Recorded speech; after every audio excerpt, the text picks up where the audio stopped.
this really gross dude who's shirtless in the background is Matt Pike, and he's really famous because he's kind of like the AC/DC of our time. Really good guitarist. He plays a really weird guitar, and he has a lot of interesting ideas. And I'll show you. I'll play the clip at the end. But all semester I've spoken to you about metal culture, spoken to you about the history and like the nature of the music, the people who have been instrumental in its development. And now I'm going to talk to you about why you should at least appreciate the culture and maybe listen to some metal music.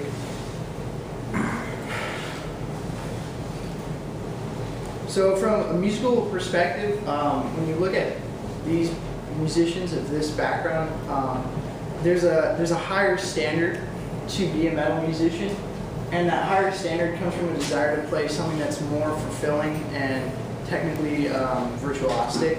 So everything they play, really from like AC/DC, where it's Thunderstruck, where the guy's playing the solo, and it's even though it's like really repetitive in some cases, it's really still hard to play a good solo and really have it tight, where everyone's playing really closely in unison, and you just sound like a solid, wholesome chunk live. That's hard to achieve. So from a musical perspective, these bands are usually more virtuosic. Innovators like Randy Rhoads pushed the musical forefront, and he did so applying classical ideologies to metal music. So metal is always about pushing the forefront by bringing new ideas by creating new ideas from old talent. So Randy Rhoads did a lot of what violinists did back in the 1800s, where they used super fast bow technique to create a very intense sound. So he did the same with his picking. So innovators have always been constant throughout metal's history. And then because of the connected nature of the community, from the musicians to the actual listeners, there's a connection.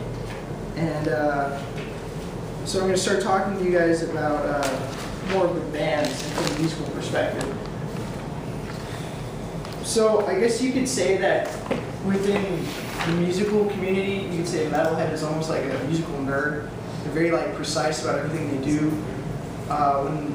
When I play, I try to play with a metronome, which is something that keeps pace. And a lot of these guys, like if you interview them and ask them like, what's one piece of equipment that you always have with you, it's your metronome.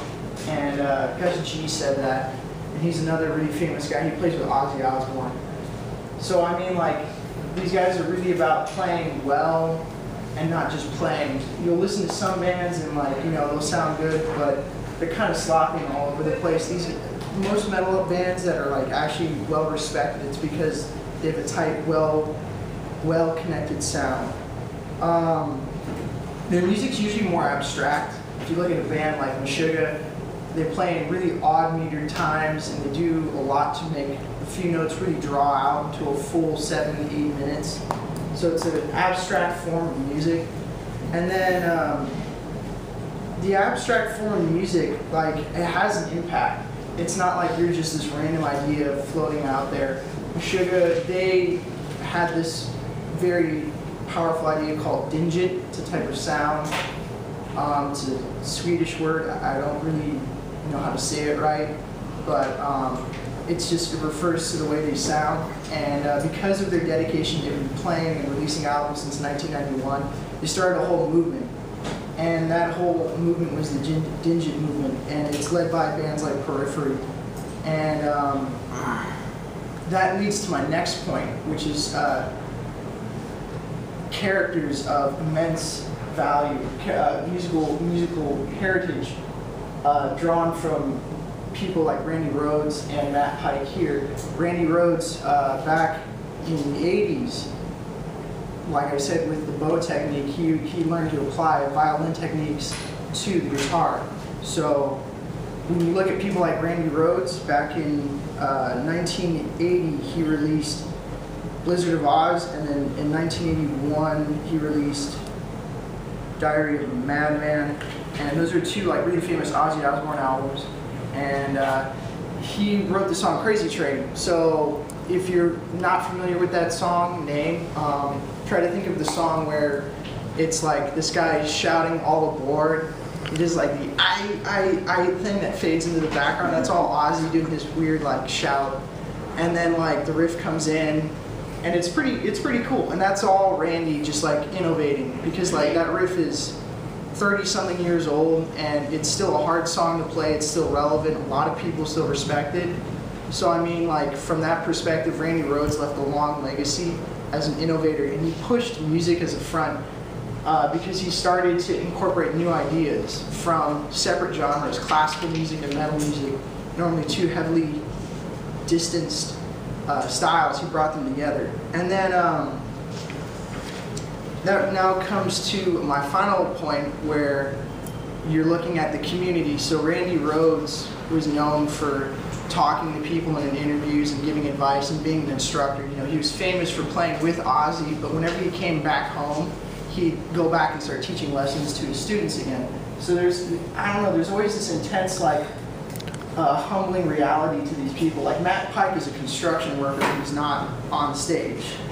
And like, there's videos of him, and he's at some site, like building a house. There's a video of him, and he's like using a nail gun, and some guy goes up and says, "Hey, you're Matt Pike." And they do a whole interview with him while he's like drilling and nailing these support beams together. So it's really funny. Like they all, like they might like seem like big and like important dudes, and like it's really easy for them to blow people off. But like a lot of the really like strong characteristics to metal is like the community. So like another example of that is Adam Darsky and then Chuck Schuldiner. Can't really pronounce their last names. Adam Darsky is known for being the guitarist for Behemoth. He got cancer, and a fan donated bone marrow for his cancer treatment. And then Chuck Schuldiner also had a cancer. He had a tumor, a brain tumor, and he had to get surgery twice. And we're talking like almost $200,000. All of it was fan fundraised. So there was like an intense sense of respect between the community and the musicians. And because of that, the community thrives, because there's always they're giving back, and musicians are respected, and it's a very well-knit community. So in conclusion, while it's clear that metal is intense in many aspects and can be intimidating, there are lighter forms of it. It's an acquired taste. You don't just suddenly get into the really heavy stuff, you build up to it. So if you're interested in learning more about this music, you can look up more popular acts like Bring Me the Horizon or Today's the Day, The Devil Wears Prada. That's a lot lighter. It's not the stuff that I really like, but it's more pop oriented. So if you're looking to get into it, you can listen to that stuff. And that's basically my speech. I'm now going to play you the clip.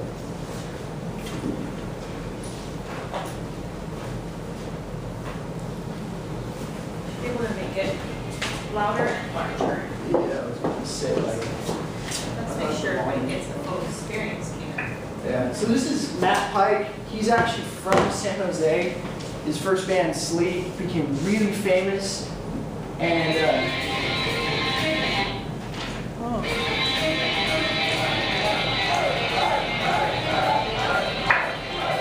he's really gross, but he's a really good player. Like, he's really gross. People say he looks like gold. But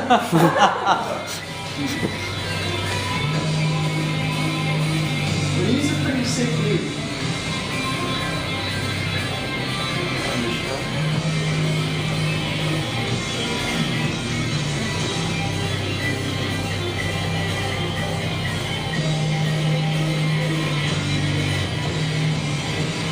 And he just plays the solo really cleanly and just keeps it even throughout the whole thing. He doesn't mess anything up.